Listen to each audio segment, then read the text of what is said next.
Black magic word जो है ना, उसी से ही मुझे दिक्कत है, क्योंकि मुझे ऐसा लगता है कि ब्लैक मैजिक जैसी कोई चीज़ होती नहीं है। नेगेटिव एनर्जी होती है, उसके अलग अलग रूप होते हैं, उसके अलग अलग तरीके होते हैं। Black magic, green magic, white magic, ये सब आई एम सॉरी टू से, लेकिन मुझे ऐसा लगता है कि ये हम हीलर्स ने ही ईजाद किए हैं शब्द, दुनिया को बताने के लिए और विक्टिम प्ले करने के लिए।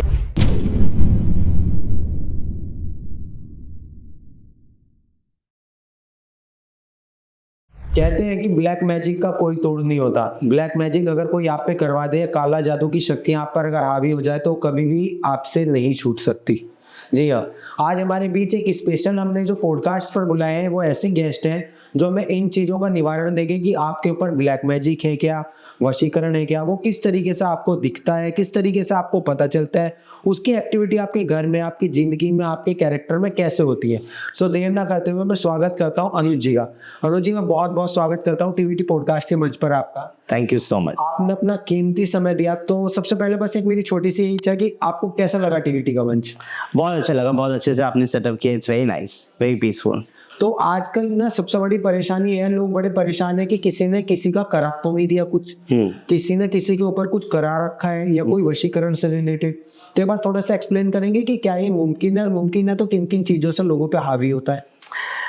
देखो, ऑनेस्टली विशाल, मुमकिन है भी और मुमकिन है नहीं भी, दोनों ही तरीके की चीज़ें। अगर किसी पे कुछ कराना इतना आसान होता तो शायद मैं किसी बहुत बड़े इंसान पे कुछ ना कुछ करके अपने काम सारे बनवाने लगता। तो हर कोई किसी ना किसी पे कुछ ना कुछ करा रहा ही होता, और मुझे ऐसा लगता है कि दुनिया के पास बहुत ज़्यादा काम होता है, बहुत बिजी होते हैं, लेकिन ऐसा है नहीं। मुझे मेरे एक्सपीरियंस से जो लगता है वो ये लगता है कि 90% it is all psychological issue. People think, उनको लगता है कि ऐसा हुआ या नहीं, और 10% ही जेन्युइनली होता है। तरीके होते हैं उसको पहचानने के, सिग्नल्स होते हैं, सिम्टम्स होते हैं, वो सब देख करके आप पहचान सकते हो कि हाँ, वाकई में किसी ने किसी के ऊपर कुछ किया है कि नहीं किया है। क्या क्या लगता होगा कि ब्लैक मैजिक वर्ड जो है ना, उसी से ही मुझे दिक्कत है, क्योंकि मुझे ऐसा लगता है कि ब्लैक मैजिक जैसी कोई चीज़ होती नहीं है। नेगेटिव एनर्जी होती है, उसके अलग अलग रूप होते हैं, उसके अलग अलग तरीके होते हैं। Black magic, green magic, white magic, ये सब आई एम सॉरी टू से, लेकिन मुझे ऐसा लगता है कि ये हम हीलर्स ने ही ईजाद किए हैं शब्द, दुनिया को बताने के लिए और विक्टिम प्ले करने के लिए, या फिर to extract money out of it. बहुत सारी चीज़। देखिए, मार्केट में हर तरीके का इंसान है। मैं ये नहीं कहता मैं 100% जेन्युइन हूँ, लेकिन मैं ये भी नहीं कहता कि मैं फ्रॉड हूँ। You know what I mean? तो लोग अपने तरीके से बातों को तोड़ मरोड़ के आजकल के ज़्यादा उसको पेश कर रहे हैं, स्पेशली सोशल मीडिया के ऊपर। ये बहुत ज़्यादा हो रहा है, बिकॉज ऑडियंस इतनी वनरेबल हो गई है कि सोशल मीडिया पे उनको लग रहा है जो रील में दिख रहा है वो सच है, लेकिन ऐसा है नहीं। रील में आधे से ज़्यादा चीज़ें फैब्रिकेटेड होती हैं, आधे से ज़्यादा चीज़ें मास अट्रैक्शन के लिए बनाई जाती हैं, और इस तरीके के पॉडकास्ट जो होते हैं ये ज़रूरी हैं, बिकॉज इसमें आप बैठे हो, मैं बैठा हूँ, जो मैं बोलूँगा वो मेरी व्यक्तिगत राय होगी, माई पर्सनल व्यू, और वो मैं अपने एक्सपीरियंसेस से बोल रहा हूँ, और एक्सपीरियंसेस झूठे नहीं होते, इंसान झूठे होते। बिल्कुल। तो सर नहीं, कहीं ना कहीं जैसे लोग देखते हैं, मान लो फॉर एग्जांपल मैं, हमारे पास एक ऑफिशियल नंबर पे डीएम आया था। अब उन्होंने किसी की रील देख ली है कि 10 मिनट के अंदर अपना खोया हुआ प्यार वापसी पाए। मैं वो ऐसी चीज है। तो सर हमारा आप तो यहाँ पे विवाह, तो सीधा बड़ी पार्टीज जो है उनको अट्रैक्शन कर सकते हैं, कनेक्ट करके अपना जो भी है हमारा। तो मुझे कहीं ना कहीं बिल्कुल मोदी जी का बेस्ट फ्रेंड मैं ही होता फिर। हाँ सर, मुझे ऐसा लगता कि सुबह सुबह अंबानी जी गाड़ी लेके वहीं मेरे घर के बाहर आ जाते, तो अगर ऐसा नहीं होता। ऐसा होता। सोचा ये चीजें जैसे अगर होती भी है, 1% है कि हम नहीं मानते, 1% हम मानते हैं। फॉर एग्जाम्पल, अगर मान लो कि किसी बंदे के ऊपर कुछ, किसी ने कुछ, मतलब मान लो कि एक फीमेल ने एक मेल के ऊपर करवा रखा है, एक मेल ने एक फीमेल के ऊपर करवा रखा है, जेंडर अलग अलग, ये बहुत कॉन्सेप्ट है। तो वो पता कैसे चले इस बंदे को कि मेरे ऊपर कुछ करवाया और इस बंदे ने करवाया? देखिए, जैसे आप वशीकरण कह रहे हो, उसको हम लव बाइंडिंग कहते हैं इस पर्टिकुलर एग्जांपल के अंदर, मेल फीमेल के ऊपर। ऐसे मेरे पास बहुत सारे कॉल्स आते हैं जिसमें लड़कियां कहती हैं कि ये XYZ इंसान है, मुझे इससे प्यार है, आप बस कुछ ऐसा कर दो कि बस बंध जाए, या लड़के भी आते हैं, वो भी कहते हैं कि ये लड़की है, आप कुछ ऐसा कर दो कि ये बन जाए। उसको लव बाइंडिंग हम कहते हैं। पहले तो हमें ये समझना होगा कि इसको लव बाइंडिंग कहा जाता है। दूसरी चीज़ ये है कि कैसे पता चले कि किसी के ऊपर कुछ हुआ है कि नहीं। देखिए, फॉर एग्जाम्पल, जब भी आप किसी के ऊपर कोई स्पेल कास्ट करते हो या रिचुअल करते हो तो आप उसके सोल लेवल पे और एनर्जेटिक लेवल पे काम करते हो। So when we do casting on someone, या हम किसी के ऊपर लव स्पेल करते हैं कि लेट्स से फॉर एग्जांपल कि उसको उसका प्यार मिल जाए या उसका सोलमेट मिल जाए या ट्विन फ्लेम मिल जाए, तो हम इस तरीके से करते हैं कि जो दूसरा इंसान है वो 2400 घंटे उसके बारे में सोचता रहे। तो थॉट्स हम इम्प्लांट करते हैं। तो जब 24 घंटे उसके बारे में सोचेगा और उसको चैन नहीं आएगा, तो इस तरीके से लव बाइंडिंग क्या है, काम करती है। इसको पता करने के कि किसी के ऊपर कुछ हुआ है कि नहीं हुआ है, बहुत सारे तरीके हैं। आप देखिए, कई बार आपका ब्रेकअप होता है, फिर पैचअप हो जाता है, फिर ब्रेकअप होता है, फिर पैचअप हो जाता है। तो या तो किसी ने कास्टिंग करी है, ऑफ कोर्स ये पता करने में पता चलेगा कास्टिंग है, या फिर आप ट्विन फ्लेम हो। दोनों बहुत अलग अलग चीजें हैं। और अगर आप ट्विन फ्लेम हो और किसी ने कास्टिंग आपके ऊपर कर रखी है और वशीकरण कर रखा है या बांध रखा है आपको उसके साथ, तो आप उस इंसान को छोड़ ही नहीं पाओगे। अगर आपकी शादी भी हो जाती है किसी इंसान से, किसी दूसरे इंसान से, तो भी आप लौट लौट के उस इंसान के पास क्या है, वापस आओगे। इस तरीके के लेवल तक का काम होता है। आपने बोला कि जैसे सपोज करो किसी की मतलब कोई शादी कर ली है, भगवान की मर्जी से ये सब कुछ समाज की, अब वो डिवोर्स केस फाइल कर दिया है, और डिवोर्स केस फाइल करने पे अब वो चाहते हैं कि अलग ना होए। नहीं, ये नहीं था मेरे कहने का मतलब, पर ये एग्जांपल भी आप अच्छा दे रहे हो। आप कंप्लीट करो अपना थॉट। मैं ये कह रहा हूँ कि मतलब फॉर एग्जांपल उनका डिवोर्स हो गया और अब वो नहीं चाहते कि वो अलग होए। पहले तो चाहते थे अलग हो जाए, लेकिन जब अलग होने की संभावनाएं बढ़ने लगी तो वो चाहते हैं कि अलग ना होए। तो ये ट्विन फ्लेम में पॉसिबल है। वो देखना पड़ेगा कि वो ट्विन फ्लेम है कि नहीं और वो सोलमेट है कि नहीं, क्योंकि अगर सोलमेट होते तो डिवोर्स तक नौबत आती ही नहीं। ट्विन फ्लेम है तो डेफिनेटली डिवोर्स तक नौबत जाएगी, क्योंकि लोगों का ना कॉन्सेप्ट बहुत हिला हुआ है ट्विन फ्लेम और सोलमेट्स को लेकर के। ट्विन फ्लेम्स, हमारे मल्टीपल ट्विन फ्लेम्स हो सकते हैं, हमारे मल्टीपल सोलमेट्स हो सकते हैं।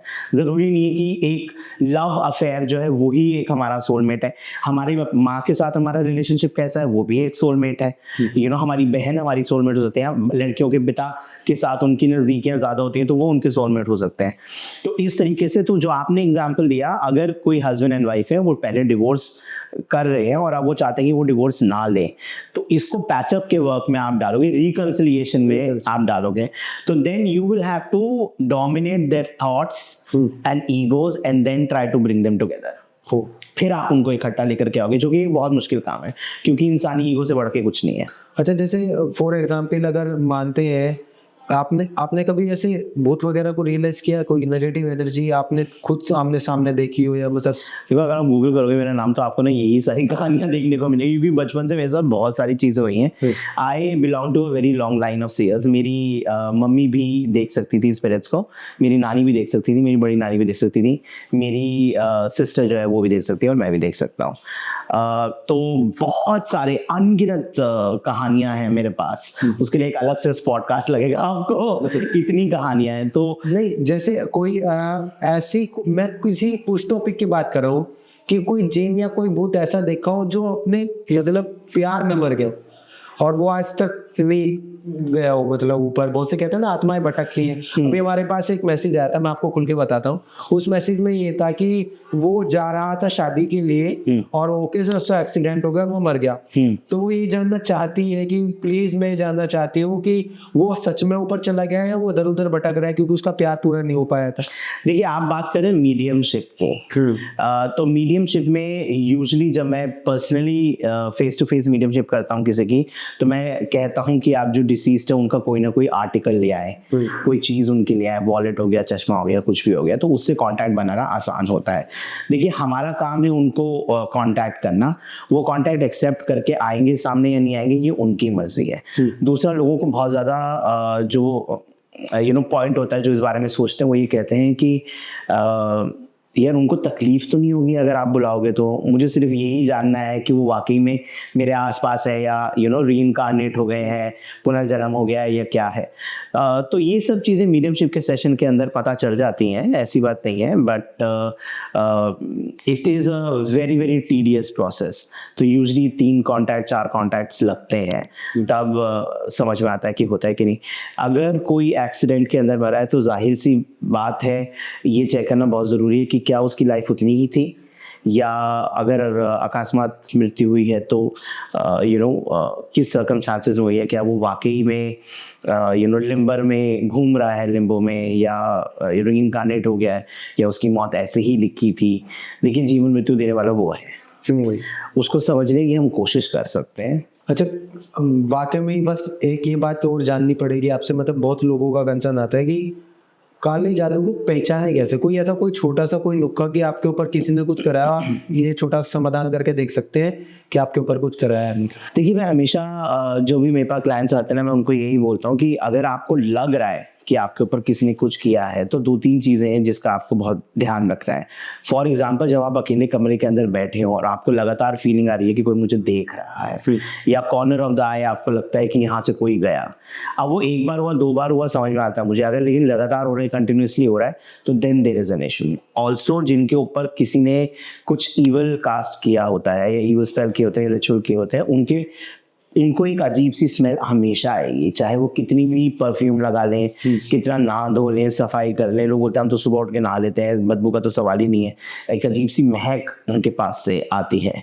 तो ये 2-3 चीज़ें हैं जो बहुत बहुत कॉमन है। इसके अलावा और बहुत सी चीज़ें हैं, पर वो देखिए वो सोच के समझ के रिचुअल्स करके ही समझ में आती हैं। पर लेकिन अगर नॉर्मली में और आप बात करें तो एक ये 2-3 चीज़ें हैं जिसका ध्यान में अगर आप रखें तो मतलब थोड़ा सा हिंट हो जाता है। It is very difficult to understand कि किसी के ऊपर किसी ने कुछ किया है कि नहीं। अच्छा सर, आपका प्रेम वशीकरण वर्ड सुना होगा आपने, आपका क्या विचार है इस चीज पर? यार, वशीकरण करके प्यार पाया तो क्या पाया। हाँ, मतलब मेरा भी यही कॉन्सेप्ट है, बट बहुत लोग इतने अंधविश्वास में घुस गए हैं कि हासिल करना है, अब हासिल करना है। अरे यार, देखिए मेरे पास में मैक्सिमम डीएम्स जो आते हैं ना, वो यही आते हैं कि एक्स वापस दिला दो। मैं कह रहा हूँ यार, एक्स है तो उसे एक्स रहने दो, तुम्हें वैल्यू क्यों पता करनी है उसकी? तो अच्छा था तो वो पहले ही रख लेते तुम, तुम्हें क्यों चाहिए वो वापस? और अगर वो वापस आ भी जाएगा, रिकंसिलिएशन स्पेल हम कर देते हैं, gate your ex back spell. मेरी जो सोशल मीडिया टीम है वो लगाती रहती है कि gate your ex back spell करा लो। अगर हम कर भी देते हैं तो वो जैसा था वो वैसे ही तो वापस आएगा। तो वो जैसा था उससे तो दिक्कत थी ना तुम्हें, तो तुम्हें वापस क्यों चाहिए फिर? पॉसिबल है, डेफिनेटली पॉसिबल है, to get your ex back, but the point is that why do you want your ex back? That is the issue. वो जैसा था वो वैसे ही आएगा, उसकी पर्सनैलिटी वैसी होगी, उसकी सारी ट्रेड्स वैसे ही होंगी, उसकी पॉजिटिव चीज़ें जो है ट्रेड्स वो वैसी होंगी, उसकी जो नेगेटिव ट्रेड्स हैं वो वैसी होंगी। वो जैसा है वो वैसा वापस आएगा। तो अगर वैसे ही आपको चाहिए था तो पहले जाने क्यों दिया? You should have worked on your relationship. अगर आपको वापस चाहिए, देखिए पूरी कोशिश लगा देंगे। मैं भगवान नहीं हूँ, भगवान के थोड़े नज़दीक हूँ। मेरे जैसे लोग थोड़े नज़दीक होते हैं भगवान के, वो हमारी थोड़ी ज़्यादा सुन लेता है आपसे। कोशिश हम पूरी कर लेंगे, लेकिन जाने देना नहीं चाहिए था अगर इतना पसंद हो तो। लेकिन अगर वापस चाहिए तो ठीक है, कोशिश करी जा सकती है, बुलाया जा सकता है उसको, लेकिन रिलेशनशिप को आगे लेके जाना और उसको अच्छे से निभाना ये आपकी जिम्मेदारी थी। रिलेशनशिप जो है वो एक रबर बैंड की तरह होता है, आप उसको जितना खींचोगे तो उसको टूटने का डर होता है। जब तन जाए तो उसको ढीला छोड़ देना चाहिए। It is a give and take relationship. आप तो कुछ देते हो कुछ लेते हो, कॉम्प्रोमाइज से चलती है रिलेशनशिप। सर, जैसे कोई ऐसी जगह जहाँ पे आप हॉरर पैलेस में गए और आपको लगा हो कि यहाँ पर यार कुछ गड़बड़ है? हाँ, ऐसे 2-3 बार हुआ। एक बार मुझे याद है, मैं गया था कलकत्ता का जो म्यूजियम है, वहाँ पे उन्होंने मम्मी रखी हुई है। बहुत साल पहले की बात है, और मैं अपने पूरे ग्रुप के साथ गया था, सारे स्टूडेंट्स को लेकर गया था, और एंट्री पे ही मुझे लगने लगा कि कुछ है यहाँ, कुछ है। मुझे नहीं मालूम था कि अंदर उन्होंने मम्मी एक रखी है, और मैं पेंडुलम लेके के गया था। और जब वो मम्मी के रूम के पास हम लोग गए तो हमने नोटिस किया कि मेरा पेंडुलम बहुत ज़ोर से हिलने लगा था। तो मुझे आज भी याद है कि जब हम लोग वहाँ पर गए थे और मम्मी को हमने स्टडी करने की कोशिश करी, तो पहले पेंडुलम बहुत ज़्यादा मूव हुआ और वो क्रिस्टल क्या है ब्रेक हो गया। तो एक ये मेरे को याद आता है, और दूसरा मुझे मेरा भानगढ़ का एक्सपीरियंस याद आता है। मैं बहुत ज़्यादा हॉरर वॉक्स वगैरह कराता हूँ, सिमेट्री वॉक्स कराता हूँ, ग्रेवयार्ड में लोगों को लेकर जाता हूँ और स्टडी कराता हूँ वहाँ पे कि यहाँ पे क्या है, क्या कर सकते हैं, कैसे काम होता है, so on and so for. तो भानगढ़ का एक हमारा ट्रिप लगा था, वहाँ लेकर के गया था थे मैं स्टूडेंट्स को, और हमने बहुत बहुत वहाँ पे एक्सपीरियंसेस किए थे। तो एक लड़की थी तो उसकी तो उल्टियाँ ही बंद नहीं हो रही थी, इतनी तबीयत उसकी बेचारी की ख़राब हो गई थी। एक को फीवर आ गया था, एक कह रही थी कि मुझे ऐसा लग रहा है कि साथ साथ मेरे कोई है 3-4 दिन तक उसका यही चलता रहा। फिर then we had to do a lot of cleansing cleaning for her. दूसरा, हमने बहुत वीडियोस एंड फोटोज बनाए थे जिसमें से एक भी नहीं आया। अच्छा सर, आज की जनरेशन में लोग ना भय भूत सब कुछ बहुत अंधविश्वास में मानते हैं। लोग रील्स के, अभी मैं बहुत रील्स देखता हूँ तो उसमें आता है कि इन्होंने गुरुजी ने मेरा काम कर दिया, ये कर दिया, फेक, वो सब फेक रहता है। आप चाहे तो अभी फेक हम कुछ भी करते हैं। मेरे पोस्ट पे भी कमेंट करते हैं। हाँ, तो सर आप एक बार अपने नजरिए से उन आजकल के युवाओं को जरूर बताएं कि देखो ये चीजें होती हैं तो इस हद तक होती हैं, बाकी ये हद तक नहीं होती। कि आप जितनों में पैसा गवा देते हैं, लोग पैसा करते हैं। अच्छे, अब आप एक मार्केट में इतने टाइम से हो, लोग अगर आपसे जुड़े हैं तो जाहिर सी बात है आप अवेयर भी करोगे कि भाई ये चीज़ें यहाँ तक पॉसिबल, यहाँ तक इम्पॉसिबल है। लोग इम्पॉसिबल को भी पॉसिबल बनाने में लगे हुए हैं, पैसा गलत तरीके से यूज कर रहे हैं, बट वो चीज़ें गलत है। हमारा टीवीटी उस चीज़ को सपोर्ट नहीं करता है। हम चाहते हैं कि एक बार आपकी वाणी से भी आप लोगों को बताओ कि अगर आपको कुछ समस्या लगती है लाइक ब्लैक मैजिक से रिलेटेड, या आपको लगता है कि आपके ऊपर वशीकरण है, या आपको लगता है आपके नेगेटिव एनर्जी आपके घर में है, या आपको लगता है कभी कभी कि आप चीज से परेशान है, लाइक उन्हें लगता है कि वो किसी चीज से परेशान है, तो प्लीज मैं चाहता हूँ कि एक बार आप थोड़ा सा उनको गाइड करें कि वो इन चीज़ों में ना जाए, अच्छी चीज़ों के लिए आपसे कांटेक्ट करें कि भाई अगर ये है तो कम से कम एटलीस्ट अनुज जी से तो वेरीफाई कर ले कि क्या चल रहा है क्या नहीं। ये आप अनुज जी से करिए या किसी से भी करिए, जिससे भी करिए, वो जेन्युइन होना चाहिए इंसान। आप अगर किसी के पास मनी मैजिक कराने जा रहे हैं तो सबसे पहले देखिए कि उसके खुद के हालात कैसे हैं, क्या उसके पास खुद के अबंडेंस है, प्रॉस्पेरिटी है। अगर आप किसी से रिलेशनशिप का काम कराने जा रहे हैं तो पहले आप उसके खुद के रिलेशनशिप देखिए। अगर आप उससे कह रहे हैं मेरा एक्स वापस लेकर के आए, तो क्या उसका खुद का रिलेशनशिप सुधरा हुआ है, पहले आप वो चीज़ देखिए। आप उसका बैकग्राउंड स्टडी करिए और उसके बाद आप अपने पैसे इन्वेस्ट करिए। देखिए, अगर जादू टोना करके और ये सब चीज़ें करके ही चीज़ें पानी थी तो दुनिया बहुत आसान हो जाती। मेरे जैसे बहुत सारे लोग अवेलेबल हैं, आप किसी के पास भी जा सकते हैं, मेरे पास आ सकते हैं, किसी के पास भी जा सकते हैं। बट सबसे पहले मेरे पास अगर कोई आता है, जैसे फिजिकल हीलिंग के लिए कोई आता है, तो मेरा सबसे पहला सवाल ये होता है डॉक्टर्स क्या कह रहे हैं। यू हैव टू अंडरस्टैंड कि ये स्पिरिचुअल हीलिंग आपको एक हद तक हील कर सकती है, आपका जो मेडिकल प्रोसेस चल रहा है उसको सपोर्ट कर सकती है, आपकी दवाइयों के असर को बूस्ट कर सकती है, बढ़ा सकती है, इफेक्टिविटी ज़्यादा ला सकती है। 100% क्योर नहीं कर सकती। ऑन कैमरा मैं आपको ये चीज़ बोल रहा हूँ। आई नो बहुत a lot of healers are going to be upset with me, but I don't really care. मैं पिछले 29 साल से ये काम कर रहा हूँ। आने वाले साल मार्च में मुझे 30 साल हो जाएंगे और 30 साल से मेरी यही फिलॉसफी रही है और आगे भी यही फिलॉसफी रहेगी। Spiritual healing, physical healing 100% cure नहीं होती, वो आपके मेडिकल एड के साथ आपको पैरेलल हीलिंग क्या है करती है। अगर कोई भी इंसान आपसे हीलर बन के ये कह रहा है कि आपको अगर कैंसर है या टीबी है, आप हीलिंग करा लीजिए, आपकी 100% क्योर हो जाएगा, वो गलत है, ऐसा नहीं होगा। आप अपनी दवाइयों को बंद ना करें, डॉक्टर के कंसल्टेशन को बंद ना करें, उसके साथ साथ स्पिरिचुअल हीलिंग लीजिए, वो आपको मदद क्या है करेगी। रिलेशनशिप हीलिंग की बात आती है तो देखिए, रिलेशनशिप खराब हो तो भी स्पिरिचुअल हीलिंग की ज़रूरत होती है सबको, रिलेशनशिप अच्छा हो तो भी स्पिरिचुअल हीलिंग की ज़रूरत क्या है होती है सबको। सर जैसे अपने घर में जो क्लेश होते हैं लोगों के, अब वो कोई ना कोई एक सिचुएशन होती होगी कि वो घर में कभी पिता बेटे में हो रहा है, कभी माँ बेटे में हो रहा है, कभी पति पत्नी में हो रहा है। सो क्या ये स्थिति भी थोड़ा हम इस चीज़ से सही कर सकते हैं? हाँ, बहुत हद तक हम सही कर सकते हैं, क्योंकि देखिए ब्लैक मैजिक तो है ही, मेरे तो इंस्टाग्राम बायो पे ही लिखा हुआ है ब्लैक मैजिक रिमूवर, वो मेरी स्पेशलिटी है। बट उससे भी ज़्यादा जो ग्रेव इम्पोर्टेंस की चीज़ है वो है नज़र। मैं नज़र में 100 क्या 200% बिलीव करता हूँ। मैंने विशाल इसमें घर उजड़ते देखे हैं, मैंने देखा है कि बर्बाद हो गए लोग, सड़क पे आ गए। नज़र में मैं बहुत ज़्यादा बिलीव करता हूँ। मैंने एग्जांपल देता हूँ, लेट्स से फॉर एग्जांपल आपके घर शादी का न्योता आया, ठीक है। आप, आपके पिताजी, आपकी माताजी, आपकी वाइफ है तो आपकी वाइफ, आपकी सिस्टर है तो आपकी सिस्टर, आप लोग सब, आप शादी में जाओगे तो अच्छे कपड़े पहनोगे, अच्छे से तैयार होकर के जाओगे। सब लोग अच्छे से तैयार हुए, घर से बाहर निकले, गाड़ी में बैठने जा रहे हैं। सामने वाले अंकल जी ने देख लिया और अंकल जी ने क्या किया, क्या बात है, आज तो पूरा परिवार तैयार होकर जा रहा है, शादी में जा रहे हो? हाँ जी शादी में जा रहे हैं। आप गए, वापस आए, आकर के नॉर्मल जिंदगी आप अपनी जी रहे हो। जो अंकल जी ने कहा ना वो क्या है, Isn't that a manifestation of नजर? वो भी तो एक नजर ही है ना. अब unknowingly उन्होंने लगाई, लेकिन लगी तो नजर. Now think of नजर like a leech. वो एक लीच की तरह आपके ऑरा फील्ड पे आके ना चिपक जाती है. अब वो यही है, वो कुछ नहीं कर रही लेकिन लगी हुई है, और धीरे धीरे आपके ऑरा फील्ड को क्या है, खाना शुरू करती है.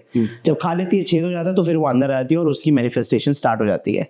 अग्रज जी ने कहा था, क्या बात है, आज सारा परिवार तैयार होकर जा रहा है. ये स्टेटमेंट थी उनकी. इसकी नजर की मैनिफेस्टेशन आपके घर में क्या होगा? ग्रह कलेश, लड़ाई झगड़े, मनमुटाव.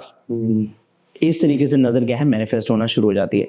तो लोगों को लगता है कि हम पे ब्लैक मैजिक किसी ने किया है. ब्लैक मैजिक नहीं किया, वो नजर भी हो सकती है. तो इसको सुधारे कैसे कुछ है? देखिए, अगर आप मुझसे रेमेडी मांग रहे हैं तो सबसे पहले मैं तो ये बोलता हूँ, एक एक करके जाओ ना. सबको इकट्ठे निकल के क्यों जाना है बाहर? ये पॉइंट भी है. एक एक करके जाओ. 2 लोग जाके गाड़ी में बैठ जाए, उसके 2 सेकंड के बाद दूसरे लोग आके बैठ जाएं. ऐसे करके बैठ जाओ. दूसरी बात ये है कि जब भी आप घर से बाहर निकल रहे हो, राइट पैर बाहर निकालो, इलायची खा के बाहर निकलो. ठीक है. पॉकेट के अंदर आप लौंग रख लो. ये छोटी रेमेडीज होती हैं जो आपको नजर से क्या है, बचाती हैं. अगर आप ये सब नहीं कर सकते हो, एक प्रेयर करके निकलो घर से. और आपको क्या करना है, आप जिस भी भगवान को मानते हो, उस भगवान को बोलो कि भाई मुझे नजर से बचाए. हम पूरा परिवार जा रहा है. सिंपल, कोई भी तरीके से आप कर सकते हो. लेकिन इशू ये है कि इंसान इतना बिजी हो गया ना विशाल, कि वो करता नहीं है ये सब चीजें. कि लोगों को स्टार्टिंग में मजाक लगता, हल्के में लेते हैं लोग, और बाद में जाकर के दिक्कत हो जाती है. तो सी मेरे क्लाइंट्स में ना छोटे से छोटा इंसान भी है, तबके की बात कर रहा हूँ, जैसे जॉब वाले लोग हो गए, विदाउट ऑफेंडिंग एनीबॉडी, क्योंकि आजकल सोशल मीडिया पे सब लोग ऑफेंड हो जाता है. तो जॉब वाले इंसान भी है मेरे पास, और मेरे पास इंडस्ट्रियलिस्ट भी है, लॉयर्स हैं, डॉक्टर्स खुद है मेरे पास, मेरे क्लाइंट्स. तो मैं उनको भी यही कहता हूँ, यार you have to be spiritual. चाहे आप 5% हो, चाहे आप 50% हो, चाहे आप 500% हो. बिना भगवान की, बिना अगर बिलीफ सिस्टम यहाँ हटा दोगे इंसान, तो फिर रह गया. हम तो फिर पैरासिटिक हो गए ना, एनिमल्स ही हो गए फिर तो हम. सोशल एनिमल है हम, लेकिन एनिमल तो नहीं है, सोशल लगा हुआ है आगे. तो एक फेथ तो होना चाहिए ना. बिल्कुल. या तो आप एथिस्ट हो. एथिस्ट भी तो किसी चीज में बिलीव कर रहा है ना. आप क्या, मैं एथिस्ट हूँ, मैं क्या बिलीव करता हूँ कि भगवान नहीं है, तो मैं ये बिलीव ही तो कर रहा हूँ कि भगवान नहीं है. Isn't that belief? Of course it is belief. सो आज ये पॉडकास्ट ना बहुत ही अच्छा रहा है. अब मुझे लगता है कि आप लोगों के मन में बहुत सारे सवाल आ रहे होंगे कि लाइक हमारे घर में ये कैसे हो गया, कहीं हमें तो नजर नहीं लगी, कहीं हमारे घर में तो इस तरीके की सिचुएशन नहीं है. तो कोई बात नहीं, आप इस पॉडकास्ट को देखने के बाद अनुज जी से डायरेक्ट कांटेक्ट कर सकते हैं, और वो कैसे, वो मैं अभी बताता हूँ. Thank you everybody for watching this podcast. मुझे उतना ही मज़ा आया इसको रिकॉर्ड करने में. आई होप आपको भी मज़ा आया और उसको देखने में. आई नो बहुत सारे सवाल होंगे आपके पास जिनके जवाब आप जानना चाहते हैं. डिस्क्रिप्शन में मेरे कॉन्टैक्ट डिटेल्स हैं, नीचे स्क्रीन पे भी फ्लैश हो रही होंगी मेरी कॉन्टैक्ट डिटेल्स.